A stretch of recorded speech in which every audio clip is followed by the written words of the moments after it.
je te dis merci, je t'élève encore puissamment. Mon Dieu, mon roi, je viens abandonner ces moments merveilleux, éternel Père Tout-Puissant, entre tes mains. Seigneur, laisse que ta parole éternelle, Dieu de grâce, nous fasse du bien. Et ta parole nous parle encore puissamment. Et la personne éternelle, mon Dieu, mon roi, que toi tu as choisi, Seigneur, pour qu'elle puisse nous faire du bien. Père, entre tes mains. Utilise-la encore puissamment, Yahweh. Utilise-la encore puissamment, éternel, Dieu de grâce. Élève encore, Yahweh, là où elle n'arrive pas, Seigneur, qu'elle arrive. Alléluia. Alléluia. Amen. Alléluia. Amen. Alléluia. Amen. Alléluia. Amen. Alléluia. Amen. Alléluia. Amen. Est-ce que tu sais pourquoi je t'ai demandé de prier? Le thème de ce matin, c'est connaître ses droits et les revendiquer. Connaître ses droits et les revendiquer.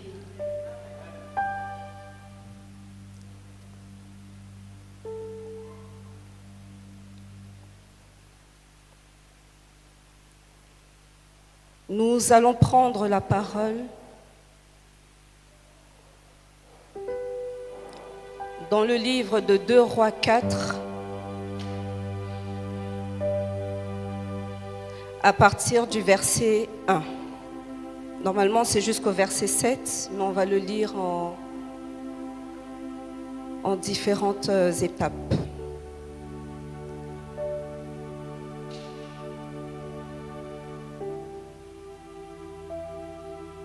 Merci Saint-Esprit. À toi je me soumets ce matin, Papa. Prends la première place en moi. Conduis toutes choses, Seigneur. Que je m'efface et que toi tu prennes la place. Seigneur, que rien en moi ne puisse subsister. Que rien en moi ne puisse parler. Que mon intelligence se taise. Que ma personne se taise. Et que ton esprit en moi puisse s'exprimer encore ce matin. Dans le nom puissant de Jésus. Nous pouvons lire 2 Rois 4 à partir du verset 1. 2 Rois 4 à partir de son verset 1. Une femme d'entre les femmes des fils des prophètes cria à Élisée en disant: ton serviteur, mon mari, est mort, et tu sais que ton serviteur craignait l'Éternel. Or, le créancier est venu pour prendre 2 de mes enfants et en faire ses esclaves. Amen. On va s'arrêter là. Vous pouvez vous asseoir. Alors ce matin, le texte nous parle d'une femme d'entre les femmes des fils des prophètes. Les fils des prophètes représentent en fait un groupe de prophètes qui sont rattachés à un prophète plus grand afin d'apprendre de lui, afin de se développer, de développer les dons qu'ils ont en eux. Et donc ici, en l'occurrence, le prophète dont on parle, c'est le prophète Élisée. Donc la Bible me dit qu'une femme d'entre les femmes de ces fils de prophètes-là est venue voir Élisée. Seigneur, fais-nous grâce.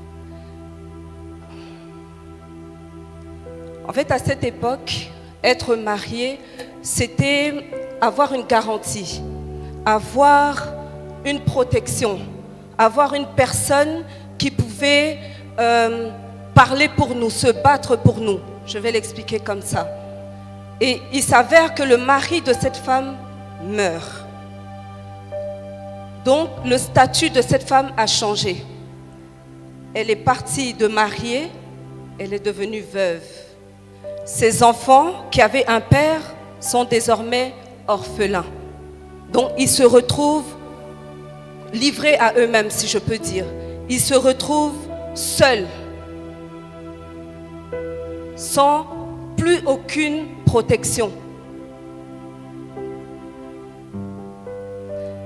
Et là, on voit donc que le créancier vient pour prendre les enfants de cette femme. Parce qu'il sait que désormais, il n'y a personne pour pouvoir les protéger.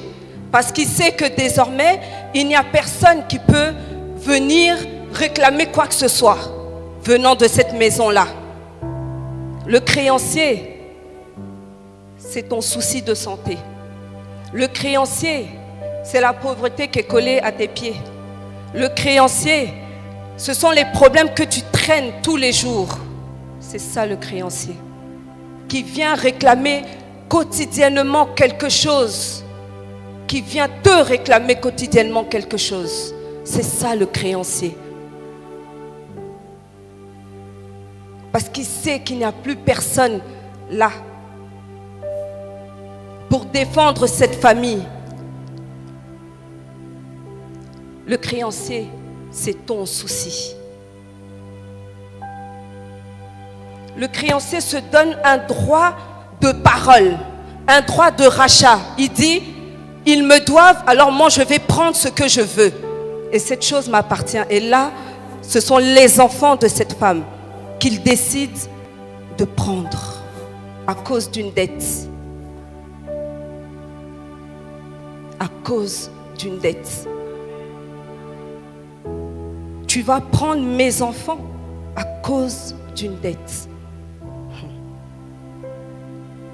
Peut-être que physiquement, il n'y avait plus de chef de famille dans cette maison. Peut-être que physiquement, le créancier ne voyait plus personne devant. Mais spirituellement, la garde de cette maison était sécurisée. Nous le comprendrons plus tard. La garde de cette maison était sécurisée. Il fallait juste que cette veuve ait un déclic. Qu'elle ait un déclic. Et ce matin, il faut que nous ayons un déclic. Un jour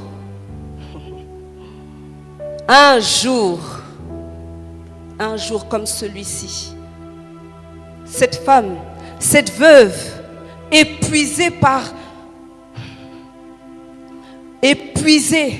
ce créancier qui venait quotidiennement, elle était fatiguée par ce joug qu'elle portait sur ses épaules. Elle n'en pouvait plus.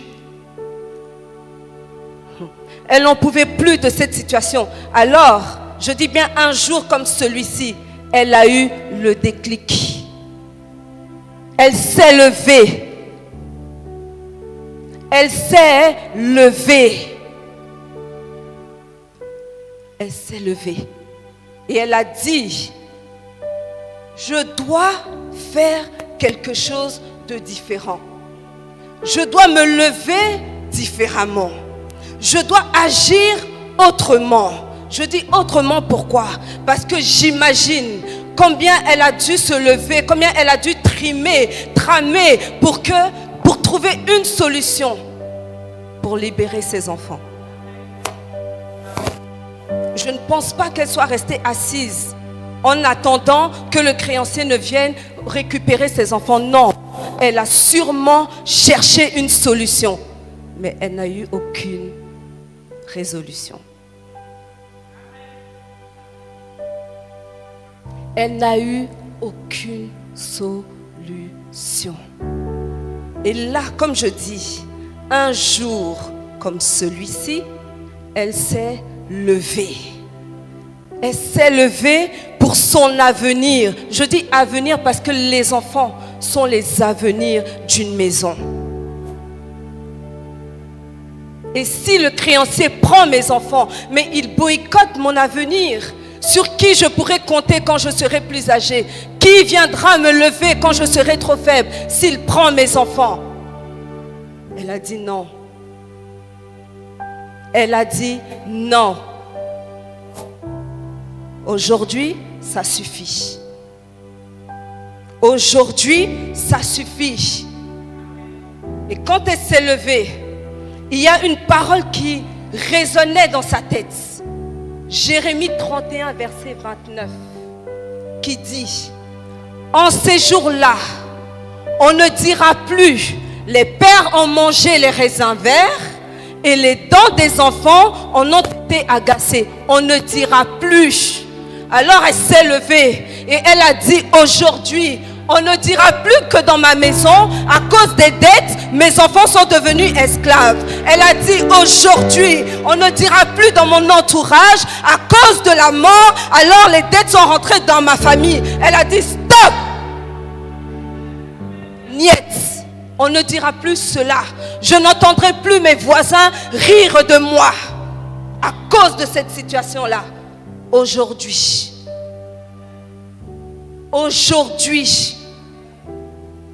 ce message n'est pas venu pour une personne qui est juste venue à l'église. Non, c'est un message qui est venu pour une personne qui veut voir sa vie changer, qui veut voir son temps changer. Je dis, même si hier ton passé il est dépassé, ton présent est cafouillé, je dis, demain est un autre jour. Tu as encore le temps aujourd'hui de prendre la décision de changer ton demain, comme cette femme l'a fait. Tu as encore le temps. Demain est un autre jour. Tu peux espérer un nouveau futur, un autre futur pour toi, pour ta maison, pour tes enfants, pour ta famille. Tu peux espérer parce que tu as Jésus en toi. Tu peux encore espérer. Rien n'est trop tard, rien n'est fini, rien n'est trop tard, rien n'est fini. Tu peux encore espérer, mais il faut te lever pour cela. Il faut avoir ce déclic-là et ne pas t'asseoir et ne pas rester là à te dire les choses vont changer. Oui, les choses vont changer, mais fais ton action. Lève-toi. Lève-toi. Comme cette femme. Comme cette femme. Pendant que je préparais ce message, juste à cette partie, j'ai eu l'image d'une lionne. Je dis, une lionne. Je dis, ok, je continue, je vais voir où le Seigneur veut m'emmener. Et parce qu'il me dit, une lionne, même blessée, même affaiblie, même si sa patte est cassée, elle voit ses petits en danger, mais elle se lève et elle va. Elle ne reste pas là à dire non, je cherche. Non, non, non. Elle se lève. Et là, cette femme était affaiblie par le créancier. Elle a vu. Il a encerclé ses enfants. Elle dit, ok, je n'ai plus de garde ici. Il faut que je cherche un lion plus grand. Il faut que je cherche un responsable plus grand. Quelqu'un à qui je peux me confier. Je peux confier ma maison. Et c'est qui? Le lion de la tribu de Juda. C'est ainsi qu'on l'appelle. C'est ainsi qu'on l'appelle. Elle s'est retrouvée. Elle dit non, toute seule, je suis trop faible. Je n'ai plus personne vers qui je vais aller. Vers qui je vais aller? Avec cette rage de lionne en elle. Elle dit, je ne peux pas aller chez les chevaux. On n'a pas la même... on n'est pas de la même catégorie. Je ne peux pas aller vers les chiens. Ça ne va pas marcher. Il faut que je cherche quelqu'un qui a un attribut comme le mien. Et cet attribut-là se trouve uniquement dans l'Éternel des armées. Celui que la Bible appelle en Apocalypse 5:5 le lion de la tribu de Juda. Hey, Seigneur, je dis ah oui, parce qu'il fallait qu'elle soit sous sa protection pour bénéficier de son intervention dans le cas où elle se trouvait. Amen. Il fallait trouver le lion dominant. Il fallait trouver le lion dominant. C'est comme ça que cette femme, elle se rappelle du serviteur de Dieu, le prophète Élisée. Elle dit, ok, je vais aller vers cet homme-là pour trouver. Elle dit, je vais aller pour trouver le Dieu de cet homme et que mon mari aussi servait. Elle n'est pas allée ailleurs. Elle n'est pas allée ailleurs. Je vais trouver Dieu. au travers de cette porte qu'est cet homme de Dieu, je vais trouver Dieu et ma solution. Et ma solution. Et là, une fois arrivé, la Bible me dit qu'elle cria à Élisée. Mais le cri de cette femme, à cet instant précis, quand elle a vu Élisée, c'était un cri de douleur.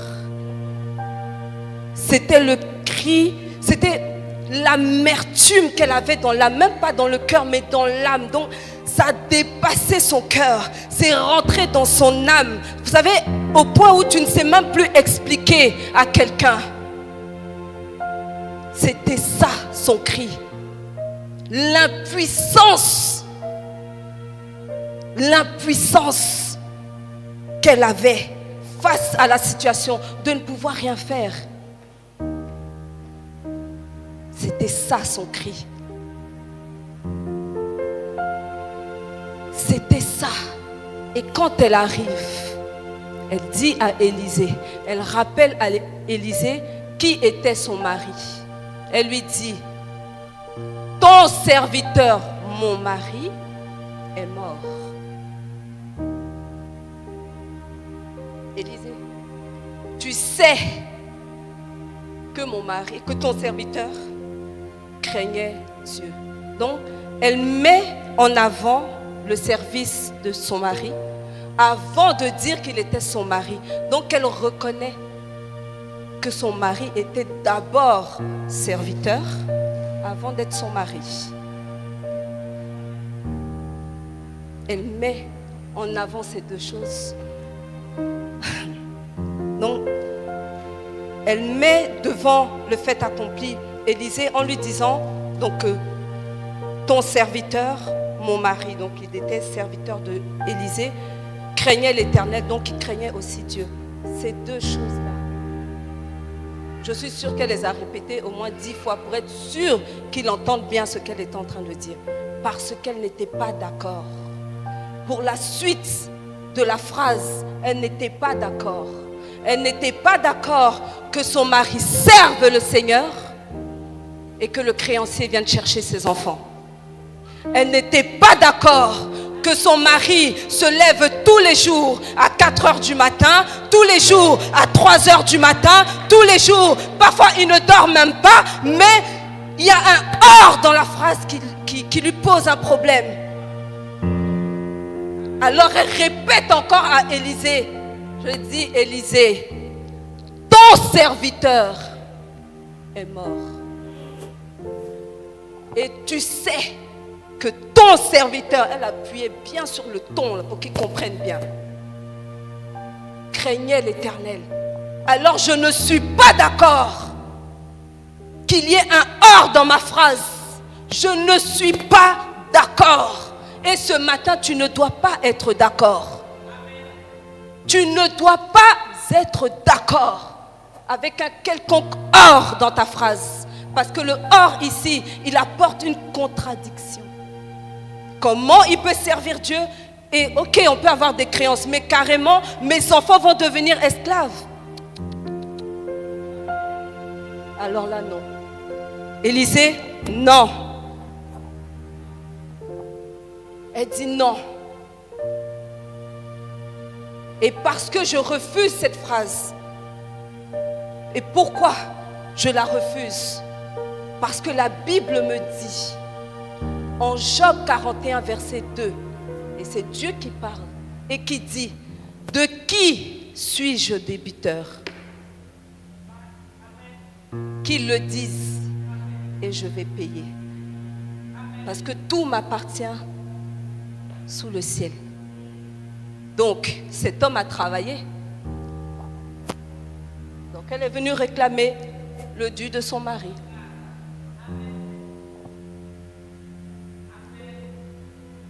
Elle est venue récupérer le dû de son mari. Elle dit non, c'est pas normal.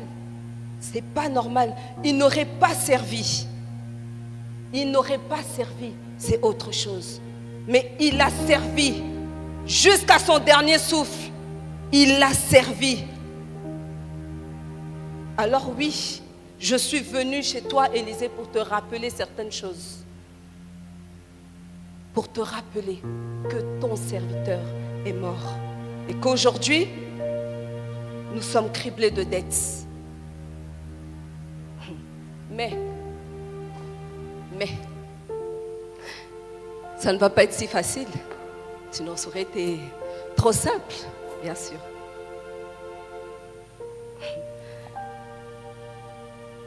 L'aide, on va dire, le revenu financier que cette dame demandait n'était pas impossible à Dieu. Est-ce que c'était impossible à Dieu? Est-ce que Dieu ne pouvait pas dire à Élisée, rentre dans la chambre, prends une petite enveloppe, donne-lui, elle va régler son problème? Mais Dieu avait un autre plan pour cette femme. Dieu voulait emmener cette femme à ne plus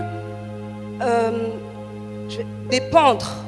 Il voulait emmener cette femme à dépasser le revenu que son mari pouvait avoir pour atteindre le revenu de ceux qui dépendent du ciel.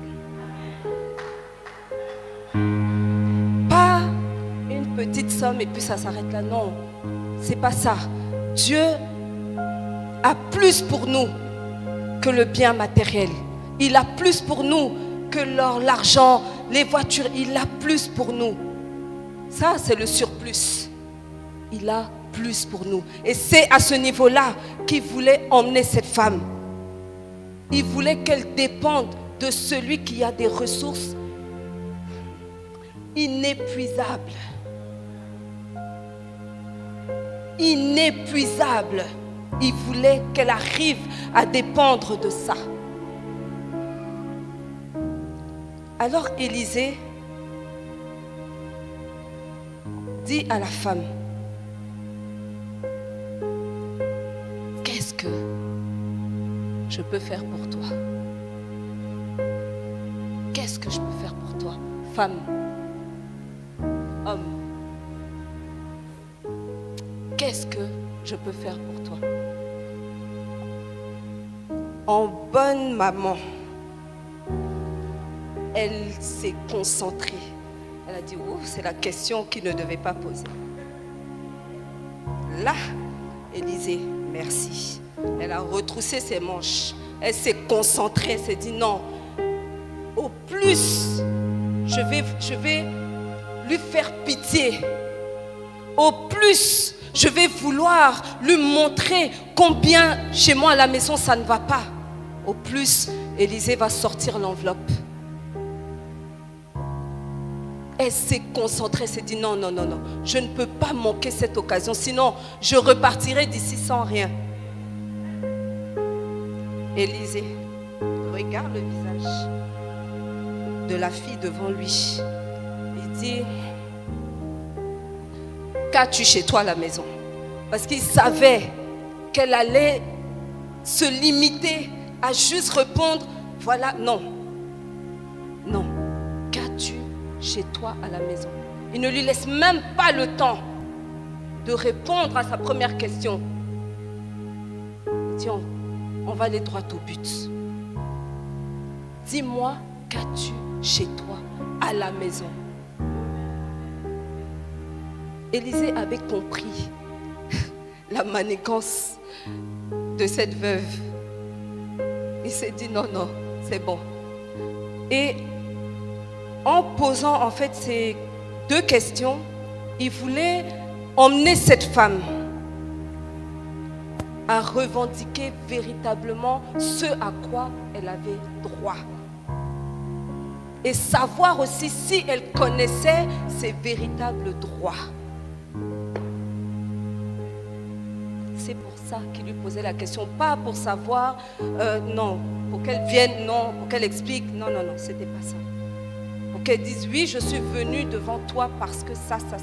Mais au-delà du bien matériel qu'elle était venue chercher, est-ce que tu sais réellement ce à quoi tu as droit, maman? Est-ce que tu le sais?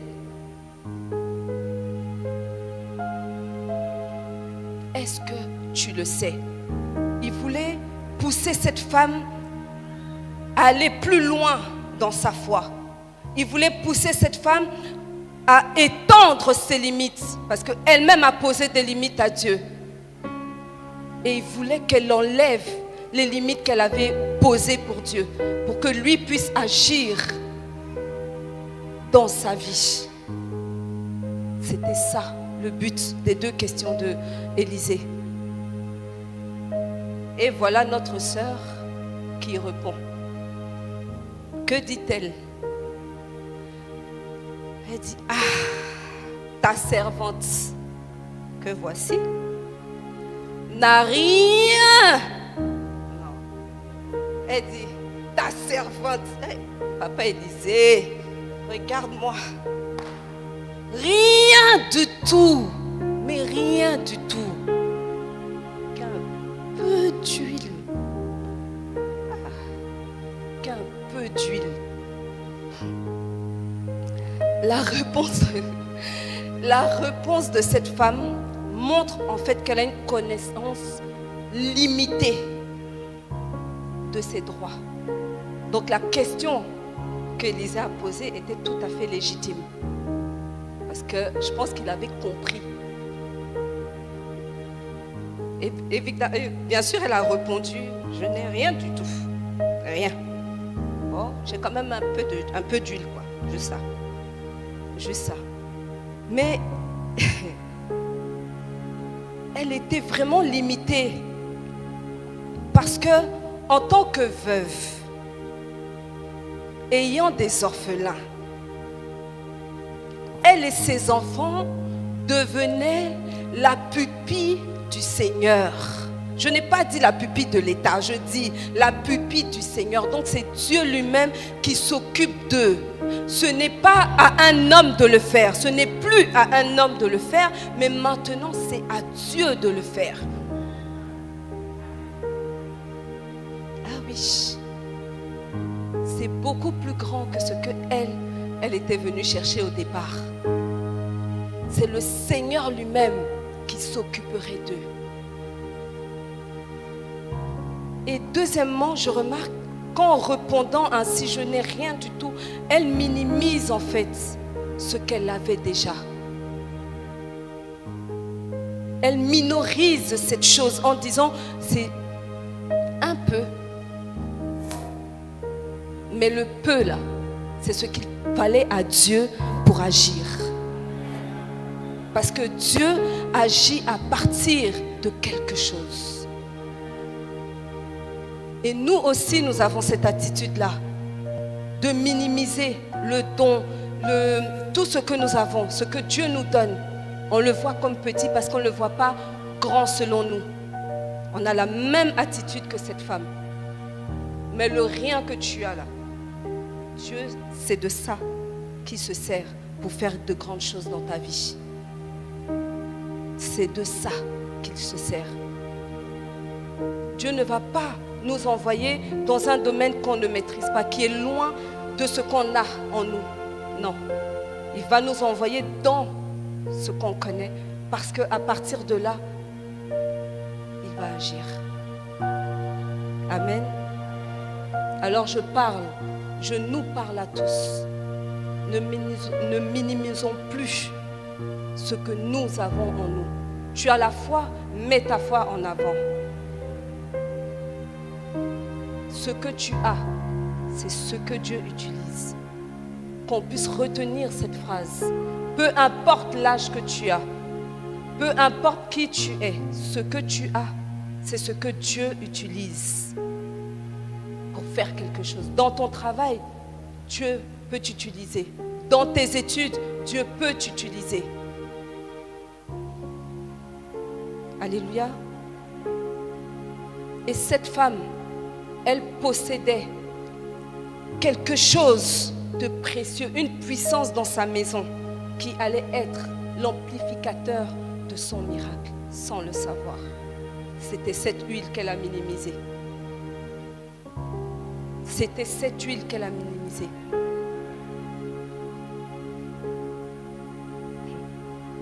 Et c'est comme ça que Élisée donne alors des directives à cette femme pour l'aider à atteindre son but. Parce qu'en venant, elle a déjà manifesté une foi. Donc le miracle était déjà dans l'air. Mais maintenant, il fallait qu'il descende. Maintenant, il fallait qu'il descende. Alors Élisée lui dit, à partir du verset 3, 2 Rois 4 à partir de son verset 3, et il dit, va demander au dehors des vases chez tous tes voisins. Amen, amen. On va faire étape par étape. Donc, Élisée lui dit, va demander des vases chez tous tes voisins. Ah. Ok. Donc, papa Élisée, tu me dis à moi, Mireille, de retourner chez ces personnes qui connaissent mon histoire, qui se sont moquées de moi, qui me critiquent, qui savent, parce que leur fenêtre là, donne juste sur ma maison. Donc, ils savent quand le créancier vient, toc, toc, toc. Ils savent combien ma situation est pourrie. Ils savent que rien ne va. Et Seigneur, tu me demandes d'aller chez ces mêmes personnes-là pour prendre des vases, en plus des vases qui leur appartiennent. C'est quel genre d'humilité ça? Seigneur, c'est où que tu veux m'emmener? Parce que là, ça me dépasse. Retourner. Élisée dit oui. Va demander des vases chez tous tes voisins. Je n'ai pas dit chez le voisin d'accord. Non, tous tes voisins. Parce que là, Dieu voulait que cette femme s'humilie afin que lui puisse l'élever encore plus haut. Il voulait que la honte de cette femme qui était déjà exposée soit exposée fois 40 000. Parce que fois 1, fois 2, là, non, c'était pas bon. C'était pas assez visible. Là, c'est toi-même qui vas te jeter dans la gueule du loup. Voisin, donne-moi un vase si tu en as. Ah, ok. Elle n'a pas parlé. Elle a dit, ok. Je ne suis pas d'accord, mais ok. Ensuite, des vases vides. Il n'en demande pas un petit nombre. Des vases vides. Donc, d'abord, tu vas demander des vases à tes voisins. Mais la condition, ces vases ne doivent pas être remplis par quoi que ce soit. Il faut que ces vases soient totalement vides. Vides. Que représentent les vases vides? C'est la vie de cette femme et de ses enfants que le Seigneur s'apprêtait à remplir. Mais, ce n'est pas tout. C'est aussi la vie des voisins qui se moquaient d'elle. Alors qu'eux-mêmes, ils ont tous les problèmes. Mais c'est eux qui voient que chez elle, ça ne va pas. Et Dieu a vu. Et Dieu a vu. Il a dit, va chercher les vases. Ce n'était pas pour rien. Ce n'était pas pour rien. Parce que si Élisée pouvait dire à la femme, ok, ramène-moi le peu d'huile que tu as. Ramène. Je vais opérer le miracle ici. Non. Il a dit, va. Parce que tous ceux qui se sont moqués de toi, eux aussi ont besoin de quelque chose dans leur vie. Eux aussi ont besoin. Alors, va leur demander. Mais que ces vases soient vides, afin que moi, l'Éternel, je puisse les remplir. Et c'était aussi une manière de dire à cette femme, et de nous dire à nous aujourd'hui, il faut qu'on lâche prise. Il faut qu'on abandonne tout entre les mains du Seigneur. Et c'est lui qui nous conduira. Mieux que nous-mêmes, on pouvait le faire. Cette femme a cherché des solutions. Elle n'en a trouvé aucune. Alors, c'est pour lui dire, lâche tout. Lâche tout. Et il lui dit, ne demande pas un petit nombre. Non. Demande le maximum de vases que tu peux avoir. C'était pour dire à cette femme, touche le maximum de personnes. À travers cette action, touche le maximum de personnes. Ton miracle et aussi donc leur miracle dépend de ce que tu auras amassé comme vase. Il fallait que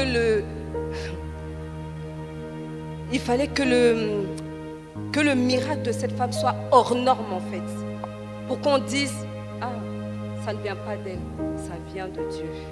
Parce qu'avec un peu d'huile, elle aurait pu remplir un vase, 2 vases. On n'aurait rien dit. Mais là, elle en avait peut-être 500, 600, 1000, on n'en sait rien. On n'en sait rien. Amen. Quand tu seras rentré, tu fermeras la porte sur toi et sur tes enfants. Amen. Ça, c'est la partie. Quand tu seras rentré, il fallait que cette femme et ses enfants soient à l'intérieur de la maison.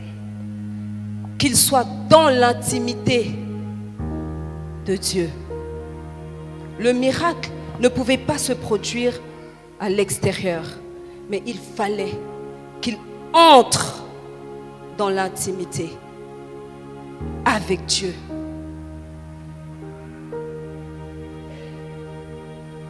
Et il dit, quand vous serez rentrés, donc vous êtes à 3, vous êtes rentrés, maman, ferme la porte. Fermez la porte, c'est fermer la porte au bruit. C'est fermer la porte au murmure, au voisinage qui critique, qui se moque. C'est fermer la porte à ce qui peut venir toucher ta foi. Maman, ferme la porte. Et je suis sûre qu'elle avait des fenêtres, elle les a aussi fermées. Il ne faudrait même pas qu'un voisin passe et tire son coup pour dire qu'est-ce qu'elle est en train de faire. Non.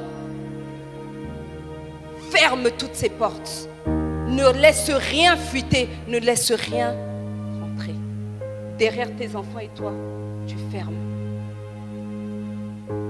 Derrière tes enfants et toi, tu fermes.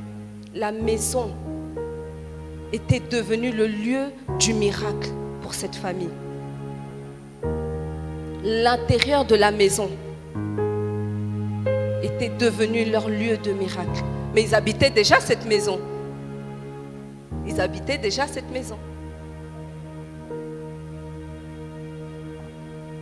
La maison était l'alliance que le papa leur a léguée. Son alliance avec Dieu qu'il leur a transmise. Et on ne me dit pas qu'ils avaient un autre bien, mais ils avaient une maison. Josué 24, verset 15 nous dit, moi et ma maison, nous servirons l'Éternel. Donc oui, lui et sa maison servaient l'Éternel. Donc la maison, c'était l'alliance. Mais il y avait aussi l'alliance de la veuve et l'alliance des orphelins.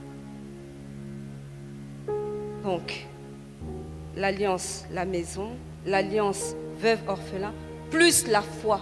Dites-moi, qu'est-ce qui manquait là pour que l'huile coule maintenant? Qu'est-ce qui manquait? Et c'est comme ça qu'après, il dit, tu verseras dans tous les vases. Tu verseras dans tous les vases. Donc les éléments qui constituaient l'arbre de ce miracle étaient réunis. D'où vient la graisse? À cette époque, comme on le sait, les sacrificateurs sacrifiaient aussi des animaux. Donc toute la graisse de ces animaux-là que ce père a fait monter à Dieu, qu'il a agréé comme une bonne odeur, c'était là maintenant le temps. Avec la prière, l'intimité, les portes fermées, il y avait le feu de la puissance de l'esprit qui a agi, qui a fait fondre cette graisse-là et qui s'est transformée en huile. Parce que la femme, elle versait simplement. Elle faisait que verser. La graisse, c'est pour dire que tout ce qu'on fait pour Dieu ne reste pas perdu. Tout ce que tu as eu à faire un jour ne reste pas perdu. Hier tu as fait, aujourd'hui tu vas faire, demain tu feras encore et tout cela restera suspendu. Au jour où tu en auras besoin, Dieu va susciter cette graisse, il va la fondre pour qu'elle puisse huiler ta vie.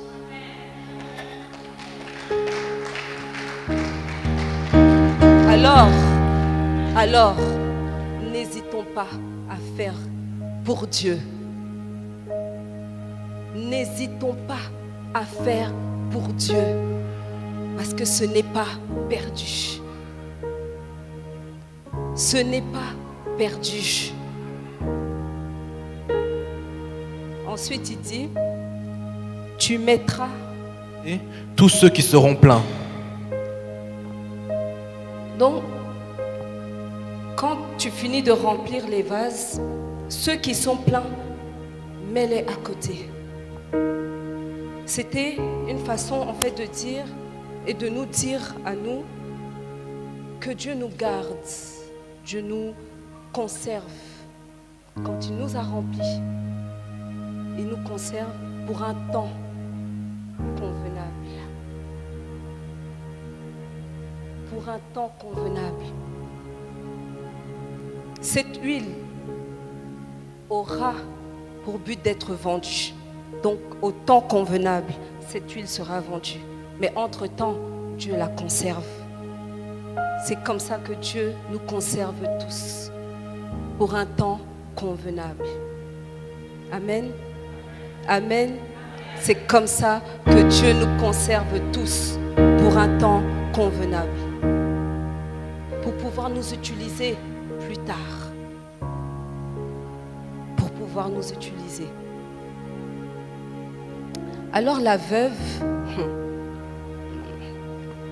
quand Élisée a fini de lui dire tout ça, elle est partie et elle a exécuté point par point tout ce qu'il lui a dit.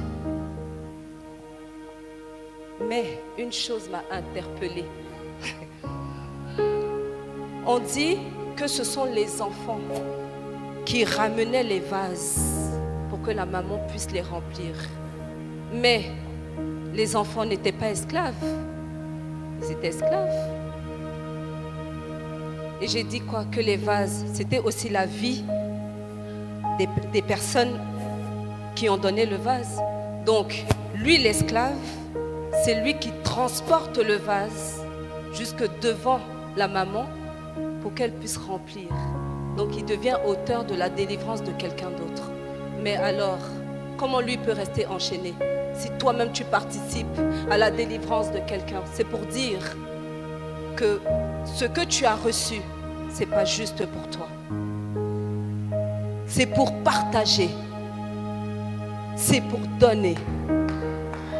Ce que tu as reçu, cette maman, elle a dit c'est peu. Ses enfants étaient esclaves, mais c'est l'esclave qui devient, c'est lui. C'est pas quelqu'un d'autre qui transportait les vases, c'était les enfants. Le peu que toi tu trouves peu, fait beaucoup chez quelqu'un d'autre. Il y avait peut-être une maman qui n'avait pas d'enfants. Toi, tes enfants sont esclaves, mais elle n'en a même pas un. Et donc, en transportant, elle a été délivrée de la stérilité peut-être. Amen. Amen. Amen. Dieu est puissant. Je ne sais pas si vous ressentez ce que moi je ressens. Parce qu'on a été longtemps enchaînés alors que il fallait juste en fait comprendre. C'est comme j'ai dit, cette maison, ils n'ont pas changé de maison pour vivre le miracle. C'était dans la même maison. C'était pas à côté. Oui, la maison que tout le monde connaissait. La maison avec le trou sur le toit, tout le monde connaissait la maison.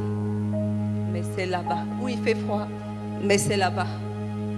C'est là-bas que Dieu a agi.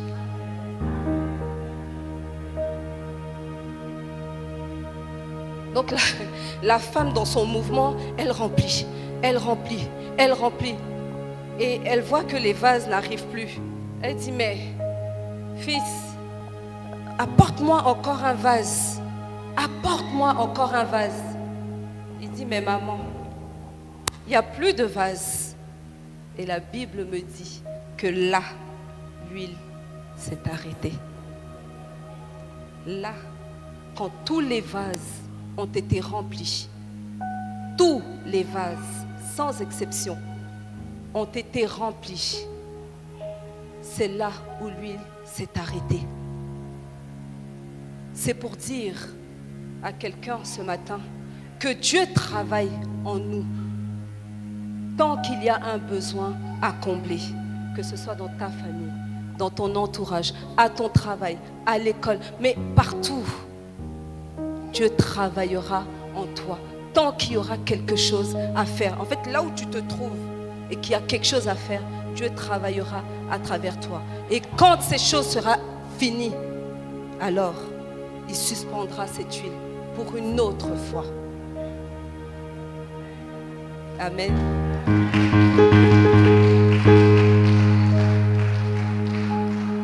Amen. Est-ce que quelqu'un peut acclamer le Seigneur? Est-ce que quelqu'un peut acclamer le Seigneur mieux que ça? Dieu est en train de te donner des petits trucs avec lesquels tu pourras te défendre.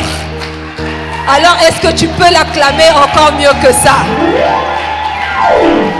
Parce que tu es venu ce matin, tu ne savais pas de quoi allait parler le message. Mais là, et j'ai pas fini. J'ai pas fini.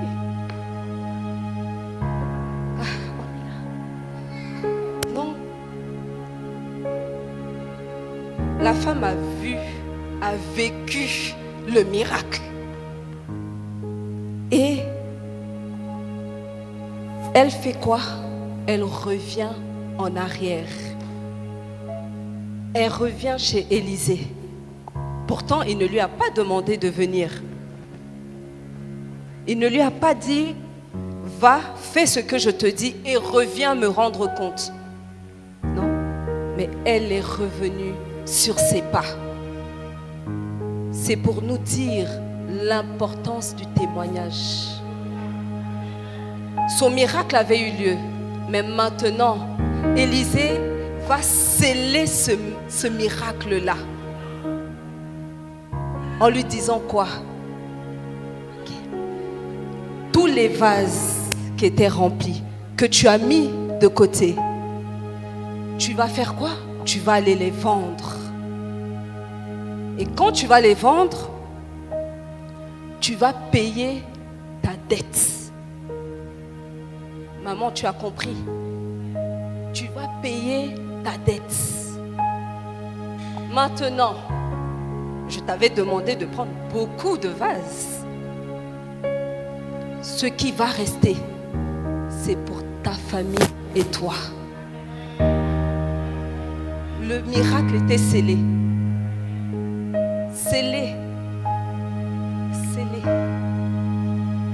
Donc, cette femme dit, mais quand je suis venue, c'était pour demander un dû. Mais aujourd'hui, j'ai de l'huile à volonté dans ma maison et je peux en faire ce que je veux.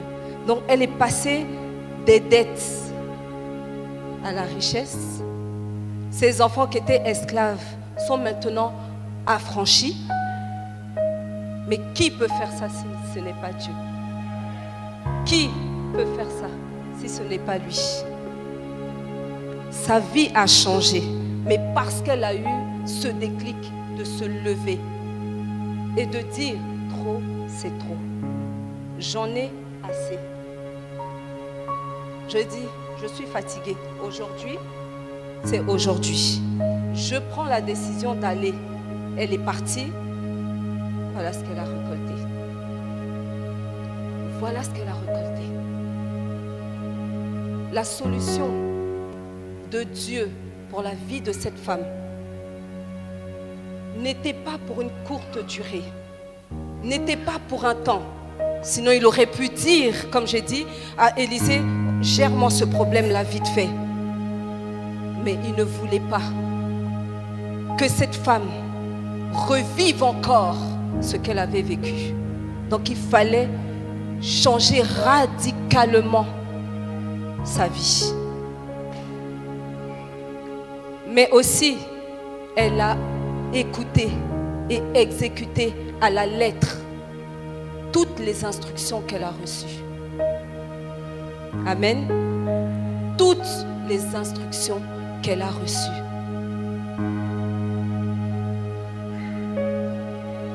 Tout ceci est arrivé parce que cette femme connaissait ses droits, même si ce n'était pas l'entièreté, mais elle avait une connaissance d'un droit qui lui était dû et qu'elle allait réclamer.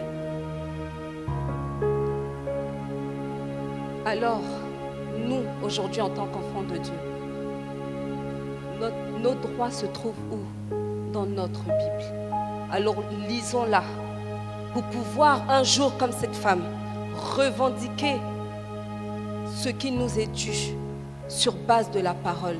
Je ne parle pas des droits que l'humain donne et puis demain il change, il vient et dit non, toi tu n'as pas droit parce que tu es... Non. La loi de Dieu, les droits de Dieu restent inchangeables. Restent inchangeables. Alors, connaissons nos droits et revendiquons-les. Dans le nom puissant de Jésus. Que Dieu nous bénisse.